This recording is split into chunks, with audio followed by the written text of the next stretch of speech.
नमस्ते बच्चों, कैसे हैं आप सब।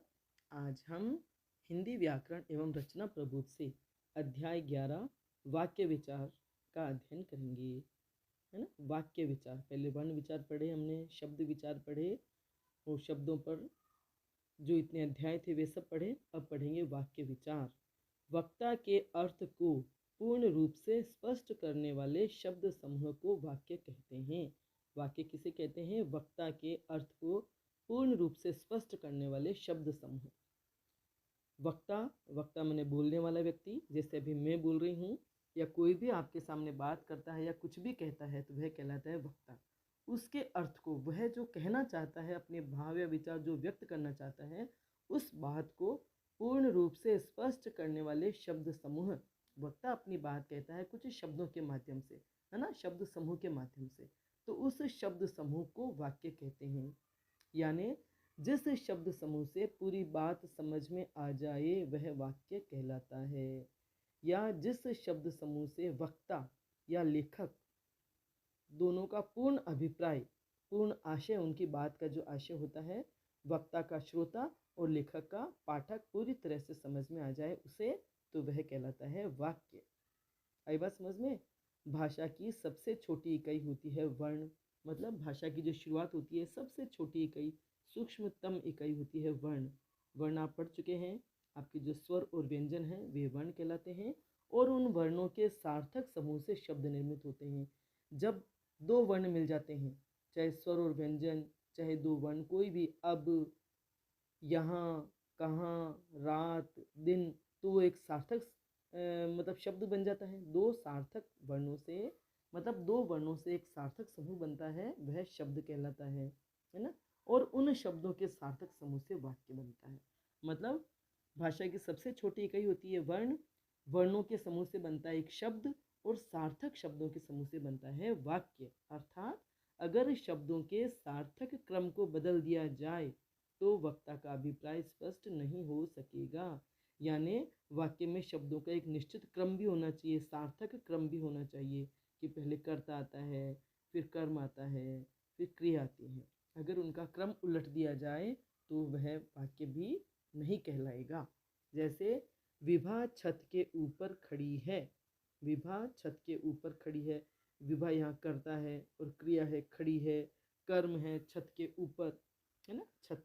तो क्रम बदलने पर क्या होगा वाक्य? छत है विभा के ऊपर खड़ी, तो क्या यह सार्थक होगा वाक्य? नहीं। पहला जो वाक्य है विभा छत के ऊपर खड़ी है, ये शब्दों का, सार्थक शब्दों का एक समूह है जिसमें शब्दों का निश्चित क्रम है। लेकिन जैसे ही हमने क्रम बदला, क्रम बदलने के साथ ही शब्दों का अर्थ उलट पुलट हो गया, अर्थ अनिश्चित हो गया, है ना, या अर्थ बहुत विपरीत हो गया, कि छत है विभा के ऊपर खड़ी, तो यह वाक्य नहीं कहा जाएगा। इस प्रकार शब्दों के सार्थक समूह को और क्रमबद्ध रूप को वाक्य कहते हैं।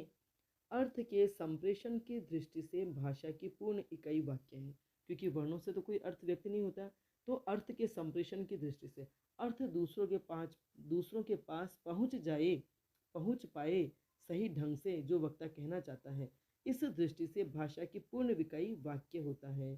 संरचना की दृष्टि से पदों का सार्थक समूह ही वाक्य है ना। रचना की दृष्टि से पदों का सार्थक समूह ही वाक्य है। मेरे ख्याल से वाक्य आपको समझ में आ गया होगा कि वाक्य का अर्थ क्या होता है या वाक्य की परिभाषा क्या होती है। अब पढ़ेंगे हम वाक्य के अंग या अवयव या वाक्य के भाग, है ना। इन्हें भाग भी कह सकते हैं, अंग भी कह सकते हैं, अंग और अवयव भी कह सकते हैं। मुख्यतः वाक्य के दो अंग होते हैं, पहला उद्देश्य और दूसरा विधेय। उद्देश्य किसे कहते हैं? वाक्य में जिसके संबंध में कुछ कहा जाता है उसे उद्देश्य कहते हैं। और वाक्य में किसके संबंध में कहा जाता है? कर्ता के संबंध में, जिसके भी बारे में बात की जा रही होती है वह कर्ता होता है, इसलिए वाक्य में कर्ता ही उद्देश्य होता है। जैसे यथा, उदाहरण है, मतलब पहला दादाजी ने पूजा की और दूसरा है लड़के खेल रहे हैं, तो इन वाक्यों में किसके बारे में कहा जा रहा है? पहले वाक्य में दादाजी के बारे में और दूसरे वाक्य में लड़के के बारे में कहा जा रहा है, और ये दोनों ही उद्देश्य कहलाएंगे। यानी वाक्य में जो कर्ता होता है, जिसके बारे में कुछ कहा जाता है, वह कर्ता ही उद्देश्य होता है। इन वाक्यों में दादाजी और लड़कों के बारे में बताया जा रहा है, अर्थात ये दोनों उद्देश्य हैं, है ना। तो मतलब समझ लीजिए कि आप वाक्य में जो कर्ता होता है वही उद्देश्य कहलाता है। और विधेय किसे कहते हैं? उद्देश्य अर्थात कर्ता के संबंध में वाक्य में जो कुछ भी कहा जाता है वह विधेय होता है ना।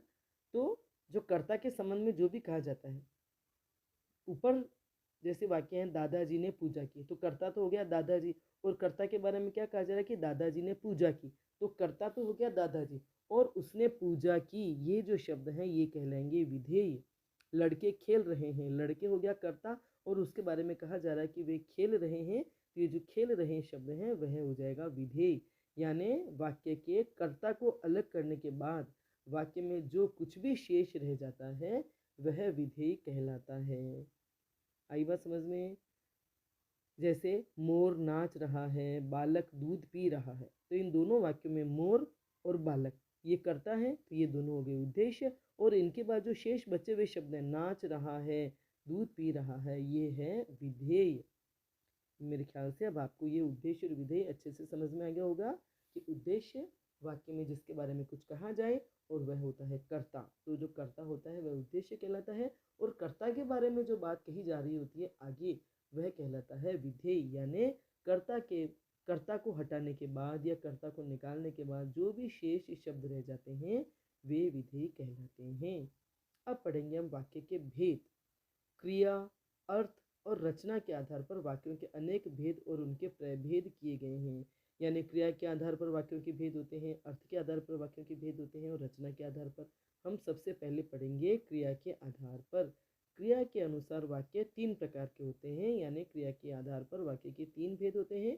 पहला है कर्तृवाच्य, दूसरा है कर्मवाच्य और तीसरा है भाववाच्य। और ये हम बहुत पहले भी पढ़ चुके हैं, कारक का जब हम पढ़ रहे थे अध्याय लिंग वचन कारक वगैरह, उसमें भी हम इन वाच्यों के बारे में पढ़ चुके हैं, तो बहुत अच्छे से आपको समझ में आ गया होगा। और एक बार वापस उनकी पुनरावृत्ति इस अध्याय में हो रही है।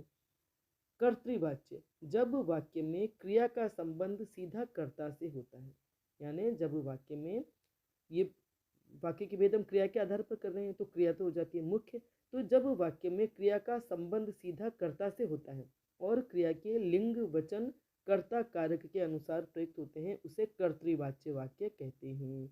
यानी कर्ता ही जिस वाक्य में प्रमुख होता है, क्रिया का प्रधान विषय कर्ता होता है और क्रिया का प्रयोग कर्ता के अनुसार होता है। जैसे सीता गाना गा रही है, तो यहाँ क्रिया है गा रही है, गाना, तो ये क्रिया का जो लिंग है गा रही है वह उसके कर्ता के अनुसार है। सीता गाना गा रही, तो सीता के अनुसार क्रिया है ना, स्त्रीलिंग है तो क्रिया भी स्त्रीलिंग हो गई है, और वचन भी उसके अनुसार एक वचन है। अनुष्क गाना गा रहा है, तो अनुष पुल्लिंग है तो गा रहा है, क्रिया भी पुल्लिंग हो गई है। आई बात समझ में? मैं पढ़ती हूँ, तो मैं पढ़ती हूँ, ये कर्तृवाच्य वाक्य हुआ, मैं कर्ता और कर्ता के अनुसार क्रिया हो रही है। आई बात समझ में? तो कर्तृवाच्य कौन से होते वाक्य? जब वाक्य में क्रिया का संबंध कर्ता से होता है, यानी वाक्य में कर्ता प्रधान होता है, तो उसे कहते हैं हम कर्तृवाच्य वाक्य। आई बात समझ में? अब आगे पढ़ेंगे हम कर्मवाच्य। क्रिया के आधार पर कर्मवाच्य, जब वाक्य में कर्म को केंद्र में रखकर कथन किया जाता है तथा कर्ता को करण कारक में बदल दिया जाता है उसे कर्मवाच्य वाक्य कहा जाता है। यानी जब क्रिया का संबंध वाक्य में कर्ता से न होकर कर्म से होता है, जब क्रिया का संबंध वाक्य में प्रयुक्त कर्म से होता है, क्रिया के लिंग वचन कर्ता के अनुसार न होकर कर्म के अनुसार होते हैं और वे सदैव सकर्मक होते सकर्मक होते हैं, वहाँ वाक्य कर्मवाच्य कहलाता है। जैसे श्रेया द्वारा खेल खेला गया,